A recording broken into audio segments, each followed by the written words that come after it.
ಶ್ರೀರಾಮನವಮಿ ಪ್ರಯುಕ್ತ ಭಜನಾ ಸಂಕೀರ್ತನೆ.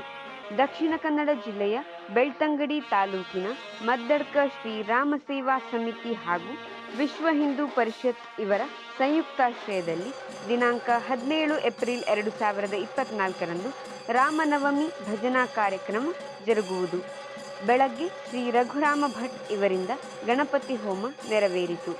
ಕಾರ್ಯಕ್ರಮವನ್ನು ದೀಪ ಬೆಳಗಿಸಿ ಮಾಜಿ ಶಾಸಕ ಶ್ರೀ ಪ್ರಭಾಕರ್ ಬಂಗೇರ ಇವರು ಉದ್ಘಾಟಿಸಿದರು. ಸಮಗ್ರ ಚಲನಚಿತ್ರ ವರದಿ ಶ್ರೀ ವೆಂಕಟೇಶ ಬೆಂಡೆ, ಶ್ರೀ ಶಂಕರ ಎಚ್.ಡಿ. ವಾಹಿನಿ, ಹಿನ್ನೆಲೆ ಧ್ವನಿ ಕುಮಾರಿ ವಿನಯನಾಥು ಮುಂಡಲ್ಕೆ. ವಿಸ್ತೃತ ವರದಿಗಾಗಿ ಮುಂದೆ ವೀಕ್ಷಿಸಿ.